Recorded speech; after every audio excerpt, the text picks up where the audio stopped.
Hello, everybody, and welcome back to another episode of The Wrong Idea.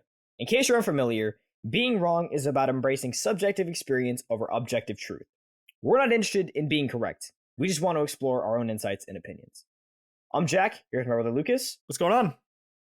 Nothing much. Well, what are we getting into this week? I'm excited to talk. Something that's been on my mind. You're familiar with the concept of prompt engineering? Absolutely. I know there's a job position that you almost applied for that was literally senior prompt engineer. Yeah, just in case anyone is not familiar, prompt engineering is this idea of the AI models that we have now, like ChatGPT. You have to write something to it, and that's called a prompt. And then the response that comes back is based on the quality of the prompt that you wrote. So you have to describe what you want, and it will give you something back. And the ability to write a good prompt is the job of a prompt engineer. Yeah, it's interesting because writing a good prompt is far more difficult than a lot of people expect. Because you think I can just give it some random, basic, vague instruction and it can fill in the gaps, but it'll make whatever conjecture it wants to make, and it won't necessarily be the one that you have in mind.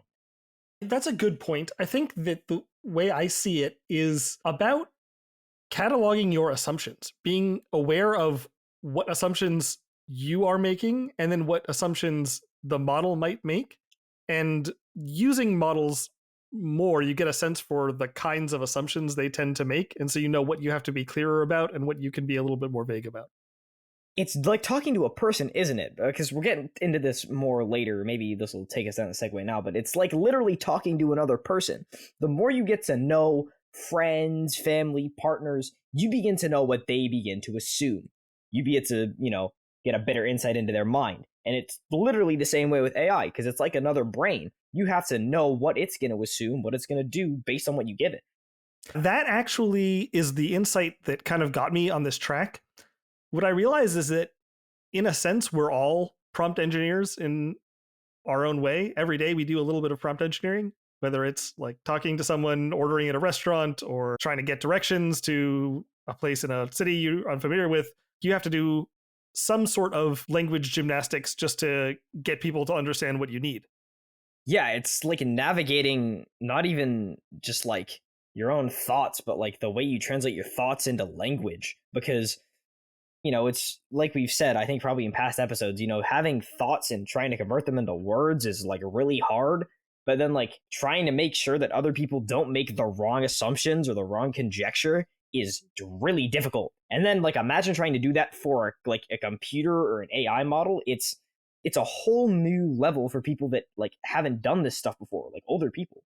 And I think too that it's not that there's just one AI model. There's so many different generative AI models now where you have image generators, text generators, music generators, video generators, everything now. And each of them has their own strategies that work best for that kind of model. This is kind of why it requires a more formalized job, someone who can be aware of, if I'm going to use an image generator, I need to be more descriptive with my language. If I'm going to use a text generator, it's going to be very context dependent. And if I'm using, depending on the kind of music generators, there's ones that are sound to instrument. So you literally prompt it by making sounds with your mouth or with hitting your desk or whatever it is, and it'll translate those sounds into instrument noises. So that requires its own kind of prompt strategies, if you will, and like making sure that you get the right quality of vocals going in so that it makes the right pitch in the instrument, all that kind of stuff.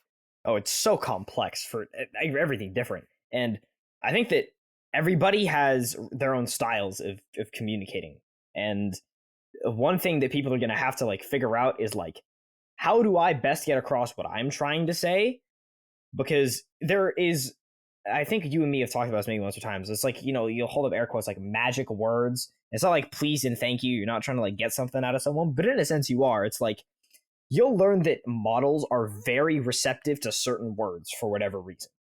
This is true. And it actually almost is like please and thank you, because you can imagine that using those words, maybe it's worth saying that language models are based on reading a bunch of different text. And so text that may have included words like please and thank you or any other random, I mean, you're right. The number of words could be totally different. But the point is that maybe text that includes please and thank you generally has a more high quality feel to it. in the sense that it's not just like people on forums being nasty to each other. Like maybe these are examples that come from people writing business emails to each other. So it's maybe going to respond better because you use language that it's seen in training of higher quality conversations. Oh yeah, I mean, I'll throw a little story in here. I was like maybe like 7 or 8 years old. I was at a Dodger game and I was walking through the stadium to get back to the car, and old player who was an old manager, Tommy Lasorda, was in the hallway, and I had asked him for a picture, and there's literally like 50 people around him, and he just says to me, "What's the magic word?" And I'm like, "Please." I just got scolded by this baseball legend on how to say please and thank you, and I've never forgotten it since then. It's totally funny, but there's for sure a different feel to using those words in sentences, like you said. And then there's, tricks too that we've come up with where we realize that if you want an analytical answer, it's best to start the prompt off with, let's think step by step or something like that. And that will make the model actually respond much better to you than if you hadn't used that special phrase. Yeah, because it's not necessarily just like, magic words. It's like you sometimes have to tell it just literally like, what do you want it to do? Like you could give it the same prompt and it could do like 8 different things with it. If you're like, you're going to give it some quote, maybe it's going to give you some rant about like the related concepts, or, maybe you want it to like break down the themes within it, or, it could go in so many different nuanced directions that it definitely needs some sort of like, this is where I want you to go. It's like if there's north, south, east, and west, you gotta tell it to go like a north, or it's just gonna do something which you don't want it to do. Yeah, you have to be very intentional in what you ask it to do, right? You have to know in advance how you want it to respond. As much as good as these things are now, these kinds of models at figuring out how to give us what we want, they still need some guidance, some direction. So that skill, being able to understand how to navigate that effectively, is actually more nuanced than it might first seem. I think like one of the most basic examples is like just like autofill. Like when you're Googling stuff, like everybody Googles stuff every day. And sometimes I'll see people like trying to Google stuff and I'm just like, what are you doing? And then I'll like write one prompt out and find the information that they've been searching for like 5 minutes. And for some people, I think they like sort of miss that like there's maybe assumptions that, like we said, that we make that the search engines don't. But like we said, every day you're a prompt engineer, aren't you? I actually think you bringing this up makes a lot of sense. I see Googling as a skill as a very similar kind of, is an analogous skill to prompt engineering, because in a sense, it's just about searching some repository of knowledge. You just have a bunch of information that's available to you, and you need to be able to retrieve some very specific kind of information. And so, in a sense, you're coming up with a query, like a search query, like you would in Google, but it's just with a language model, you're going to have a lot more freedom, and it's a lot more forgiving in the kinds of questions you can ask it, just because it understands natural language so well. But it's very much so still that skill of, hey, I want to understand this, let me like find the right terms to Google, because I definitely agree that some people are better at making Google searches and finding information than others. I actually believe that in software, your ability to Google things effectively is a very good proxy for how effective you're going to be or productive you're going to be as a software engineer, because those people tend to be the ones that find the relevant pieces of information faster. And ultimately, as a software engineer, I've found that more often than not, when I run into a problem, it's just a question of like, how do I find the information I need? I know what's out there, I just need to get it quickly.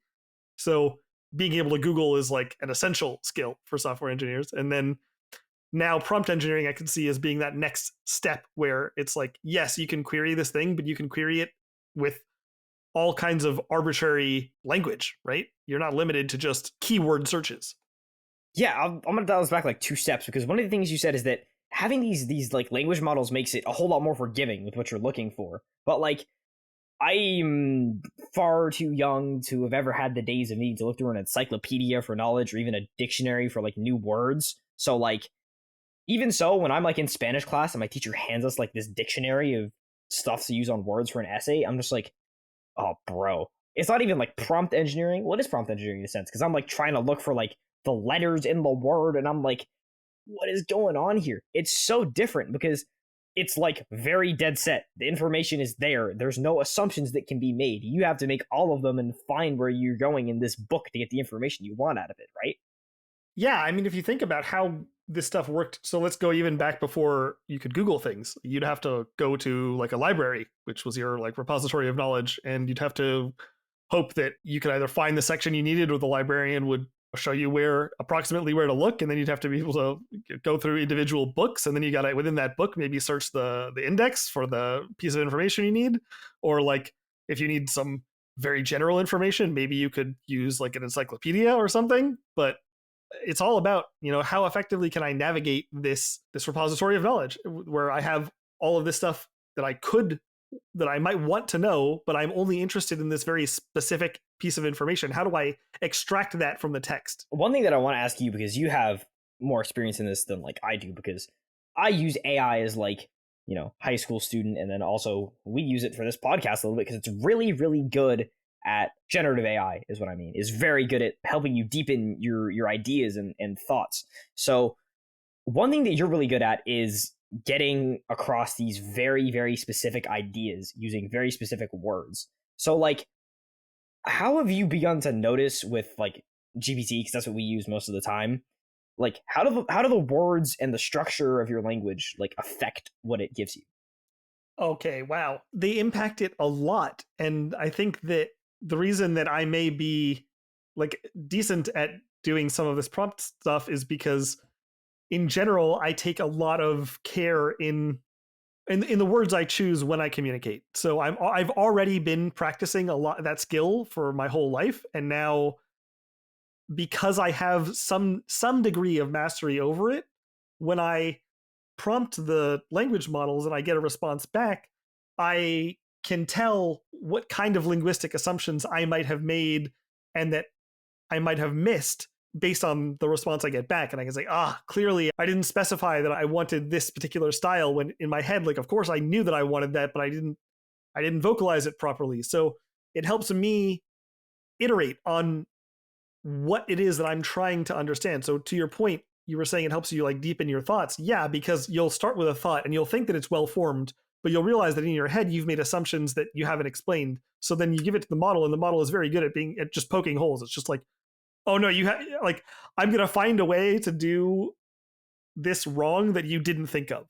It's almost like, again, I come back. I mean, obviously, this is just my natural thing, but I'm going back to software engineering, where it's like you're writing a program and the thing won't run. It's a bug, and it's because like you wrote your logic out and you thought it worked, but the computer's like, no, I'm gonna find the one way to prove that like you got this wrong, and so your program just won't work, and you keep getting it wrong, and you keep getting it wrong, and then eventually it's like, now that I've explicitly laid out every assumption possible, like now it works. It's the same way with the language model. You got to like figure out, okay, this is what I want, or this is what I thought that I wanted, and then the language model does something. You're like, no, okay, I didn't say what I wanted correctly. So you try it again, and you keep going, and then you realize that it's just a matter of getting the assumptions out, getting the words precise enough. It's not just that you have to say what you want. You have to be careful in the words that you're using, because anything that's that good at understanding language, the choice of words will matter a lot, and it understands the semantics better than probably even we do. So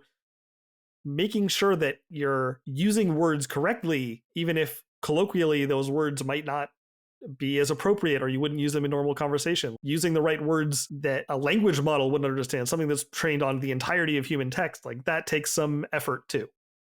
Yeah, you lightly touched on this, but I think one of the skills that helps you like with this a lot is the fact that you understand what people are trying to say really well. And it's a skill that I think even you've recognized, and because we've talked about this before, your ability to interpret what people are saying and like fill in holes of assumptions they haven't made is really interesting. So to an extent, when you're crafting your prompts, I think you have the ability to kind of like know where the AI may or may not go wrong. And it's a level of thought which I like find so interesting. And that comes from just getting a lot of stuff wrong. Honestly, what I mean is, when you've tried to do enough things where you've made assumptions and you've seen when those assumptions fail you, you just get used to the patterns and you start recognizing, okay, when this person says this thing, like, I would have said that, but it's because I hadn't thought about this yet. And so only by getting comfortable with those patterns and having, like, again, failed in communication a lot, do you even start to be able to parse these things. But you're right. Like, I have found throughout my life that when I'm with friends, I'm often the translator, or even not even just friends, family, like anyone. I'm translating often. It's like someone will say something, someone else will respond, and I'll be like, "Oh, wait, no, he didn't understand what the confusion was," and I'll like come in and be like, "No, no, what he actually meant was this," and they're like, "Oh, yeah, okay, that all makes sense." So, yeah, there is something to that, but again, I think it all comes back to this idea of just getting familiar with how you can translate your thoughts into words and how that process might go wrong.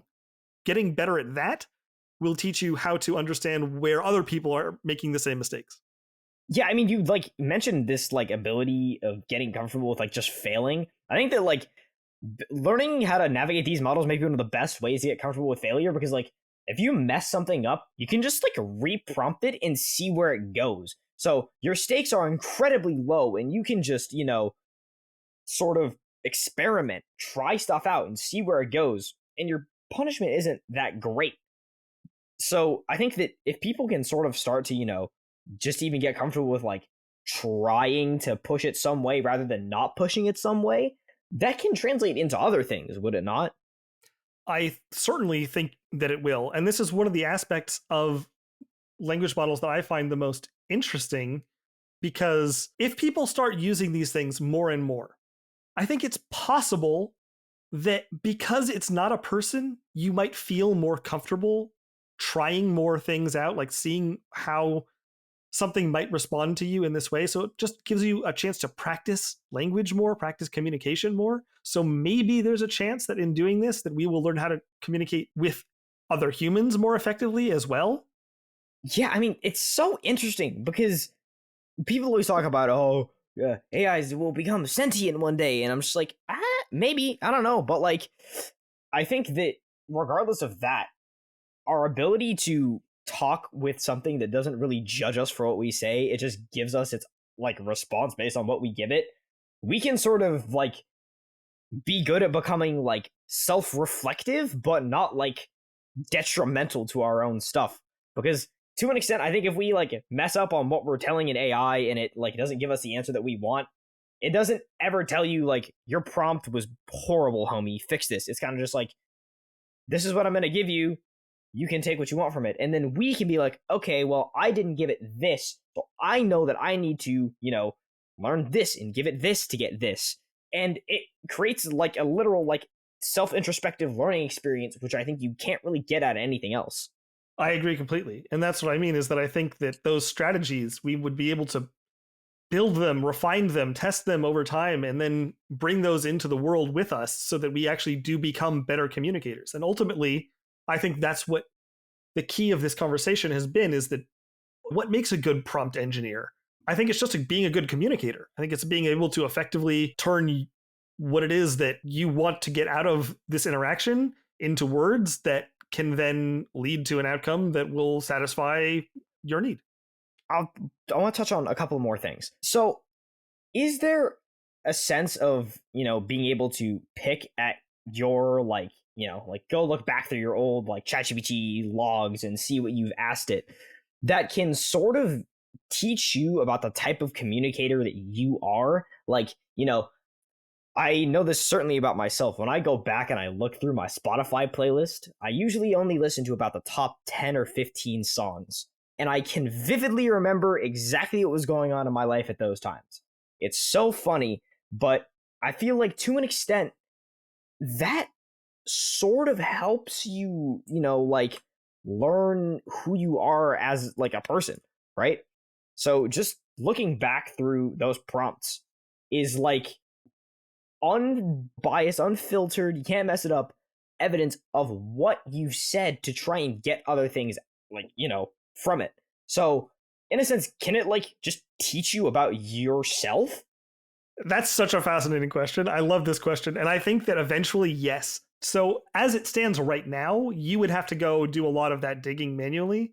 But there's no reason that these models couldn't then be able to look back at old conversations and see when you said this and I said this, you got mad. When I said this, or when you said this and I said this, you really liked that. And it can maybe extrapolate from that and figure out patterns. And then it can help you understand, like, oh, when you phrase things this way, I tend to have a hard time explaining them. Maybe you can try phrasing it this way, and then it can literally help you prompt it better. I think that would be an incredible step forward. That's fascinating. I think about it now because there's two things that my generation, Gen Z, unfortunately, sucks at. We can't write, we can't talk, which is like the two basic ways that humans communicate. There's no other way to do it. Like, my history teacher has said like multiple times to our class, because he just doesn't care. He's just like, man, you guys suck at writing. Like, I'll read your like pieces and you're writing the letter U for the words you and you are for your, and like it was worse when COVID had just ended and we came back to class. Apparently people just couldn't write, like they weren't texting. And then, not to mention, he's like, sometimes when I like talk to you guys, you like talk like you're like third graders. And sometimes if people like, he thinks that they've like used AI for an essay, he'll just be like, do you know what this word means? And if they say no, then he knows they've used AI and they've cheated. But like, it's so interesting because I think that there were tutors for a time to teach us how to type. Like when I was in elementary school, we did like typing classes. Did you take typing classes when you were in elementary school? I think we had some like computer training program that we used like a couple times. Okay, yeah. So like same difference ish, but like I think it might even be helpful to have these future generations like be able to learn how to communicate with AI. I think that would be an incredible tool. I agree. There's so many things in what you said that I want to unpack. Like let me challenge one thing you said first. Let's do it. I actually don't know how much of a problem it is that you're seeing the way that we write and communicate change over generations. Like just using the letter U or your or whatever, like as long as it actually gets the message across, I'm not super concerned about that stuff. Like maybe there are implications of that we can talk around, like laziness that I might want to come back to. But in general, what I'm trying to get at is I'm not super concerned with the symbols that we use to communicate. I'm much more concerned with like the quality of the information being communicated. So as long as you get it across to me, it doesn't matter as much how. But then you said that it also was like the quality of the words when they came out was still low. So that would be a problem where it's like, if you're talking like third graders, okay, that means that you're not being able to effectively communicate what it is that you're thinking. So that is worth exploring further. You had touched on this, like, idea that it's fine however you get the ideas across as long as they're high quality. There's just the whole problem was that there's a highly direct correlation between like your ability to make nice connections and high level connections and how like this writing is coming out, because he makes that point because to a high schooler like that is very like lax slang and you're not really thinking with very much intention about what you're writing, so people will usually connect it to like, oh yeah, I didn't put this much thought into that. But like it's more so problematic because when people think in that nonchalant manner, they begin to lose a lot of the connections that teachers want you to make, almost like what they would describe to you as like critical thinking, holding up air quotes. But it's interesting because I would tend to agree that it doesn't really matter how you get the ideas across as long as you get them across, because my friend Levi texts in like half thought out ideas, but like our conversations are still good because they're still high quality. But like even when I peer grade stuff, it's like kind of shocking what I read. Yeah, I do think that there is a component here that we have gotten worse at being able to share how we're feeling and what we're thinking. And like we're just not as good at using language to facilitate that. I do wonder what the future will bring in terms of our ability to communicate beyond language. But there's something about what you said in terms of us being able to communicate with AI where maybe as long as we're able to communicate to AI, well, okay, let me say it this way. I think getting better at communicating with AI, I would hope will help us communicate with each other better. if it doesn't turn out to be the case, it's possible at least that if we get good enough at talking to AI, that they can also maybe help us communicate with each other better. Like if it understands you, if my AI understands me and your AI understands you, and you and I are talking, but we're having a hard time communicating, maybe they can step in and help clear up the misconceptions. They can do the translator game. That'd be so funny. I'm just imagining like just two people at a restaurant like trying to figure out what they're ordering, but their AIs are just talking, just figuring out what they're trying to say. It's just total gibberish. It's like so funny to me. But like I think that the whole point is that eventually I think there's going to be a necessity for AI to sort of help us learn how to communicate because like with all the respect that I can give to my generation, they like really can't hold a conversation eye to eye with someone without finding it so horribly uncomfortable. It's like slightly disturbing. Yeah, this is interesting. I mean, it does feel like in some ways the technology is making us less social. And here I am talking about how I would hope that it could make us more social, but you never know how these things are going to play out ultimately. I would hope that there's still room to improve that skill, but I guess we've spent so much time online now that interactions in person feel weirder. But if you think about it as well, as the technology gets better, we're going to have more augmented reality, virtual reality, and maybe we'll start getting back into this idea of talking to people, not having to text, not having to do this stuff, and then those language skills and those ability to hold a conversation skills like that will become more important again. For sure. I mean, I think that a takeaway that I want to get away from this is that everything that is, in existence, like ideas, concepts, tools, can be repurposed to do things that they aren't used for yet. So, like you said, I would 100% hope that there is room for AI to be used to help us to communicate better, as interesting as it may seem. I think that having that as a tool to help us communicate could vastly improve how much normal people can communicate because I mean, we were talking about this before we did this recording about how LLMs are so good at understanding concepts and drawing conclusions that if people could learn to do that a little bit, just the tiniest bit from LLMs, I think that the bright thinkers would have so much at their fingertips to like, query people about that it would blow my mind to see what could happen.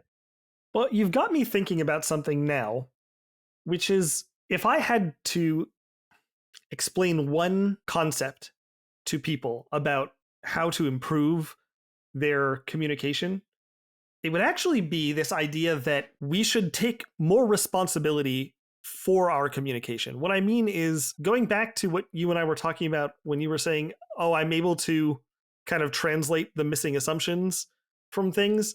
This comes from me taking ownership of the meaning that I'm presenting. So when I say something and someone doesn't understand it, that's not their fault. It's my fault. I'm taking responsibility for saying I didn't effectively communicate what I wanted to say. So I need to now rephrase or reframe what I'm saying. And there's a couple of pieces to this, which is one, maybe you didn't get your thought translated correctly in your words, and maybe those words, even if you got them out and they made sense to you, still might not make sense to someone else because they just might not have the same linguistic associations as you do. So it may turn out that if you said something and they didn't understand you, you may still need to use different words that might make more sense to them. So my point in all of this is that when you take on that mentality of I'm responsible for my communication, it does force you to handle these things differently because now you understand that when someone isn't getting what you're saying, it's more about you trying to figure out how to help them get there rather than feeling frustrated with them not understanding you. That's so just like I love it because I feel like just as a concept, people don't like to really take ownership or responsibility for things that like could be their fault. They just like to shove off the blame and not look back towards themselves. But taking like literally ownership of your communication is like a concept that has so vastly improved my ability to talk to people, it's not even fun. Like when I'm talking to even friends or teachers and they like maybe aren't quite getting what I'm saying, I'm like, hold on. Let me like try and break this down for you real quick. And just me like trying to do that, like even once or twice, shows that I like am not getting frustrated with them. I'm like trying to refine what I'm saying. So in a sense, you're helping yourself because one, you're learning how to, like quickly reflect on yourself on the fly.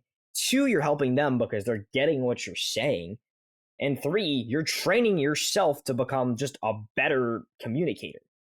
And I think this carries so much into other things. Just responsibility as a whole. I cannot remember what the exact lesson was from The Subtle Art of Not Giving a Fuck. I love that book. It's so great. But he at one point talks about the ability to be responsible. It was probably for your feelings, I think is what it was. But just knowing that what you say and how you feel really is mostly on you and other people can only do so much is really important. Yeah, and it's a skill that requires practice. And I think that in doing so, it forces you to relate better to other people, to be more empathetic, and to understand what other people might be thinking and feeling. So when you take that responsibility seriously, I think it makes you actually want to communicate with more people because it's more opportunities to refine that skill. So it not only makes you better at it, but it ideally makes you more enthusiastic about communicating with more people and a wider variety of people who think differently. I love that idea of just being able to communicate with more people because while language barriers exist, literally like English to Spanish to French to Italian to whatever else, like just like even culturally or like age wise, there's difficulties in communicating with people because people have different, like colloquial sayings or phrases or things may hold different connotations. So like broadening your horizons to be able to talk to people of different ages is magic because for young people, it allows you to gain these insights full of wisdom and knowledge that you will far beyond your years begin to understand, interpret, and internalize. And then for older people, it can help them keep that youth. I don't remember when this was. I was at the gym and there was this really, really old dude there. He was like 83, he like showed us his driver's license. And he's like, I'm trying to set a record for sprinting. And he's like, there is a key to being youthful with everything that you can. And I thought it was so insightful. Like, I can't remember what it was off the top of my head, but like, there is a piece of being able to communicate with people who are not in your age group that are just, it's incredibly powerful. I actually, now to bring this back to prompt engineering, it makes me think even that, because this is one of the aspects of language models that gets me excited, is this idea that you could communicate with more people now because these models can translate between languages. But now you've got me thinking about, could they even translate between generations? And then how funny would it be if you had something that was like, someone who's 40 years older than you is talking to you and you end up with like captions on the bottom of your screen in like modern young person slang, and it's just like helps get the ideas across. It's just like this person's like, this food is really good. Caption says this shit slaps. Yeah, exactly. Like, exactly. Some stupid stuff like that. Oh man. Well, I think before we run out of time, is there anything else that you want to touch on? No, I think this was a great conversation. Yeah, this was wonderful. I had great fun. If you guys enjoyed this just like we did, you guys can find us at The Wrong Idea on Instagram, TikTok, and X. And we'll see you guys next week. Got a thought that challenges the norm? We want to hear it. Post your wrong idea with the hashtag #WrongIdea. That's RONG idea. And join the conversation. Who knows? Your perspective might just be featured in a future episode.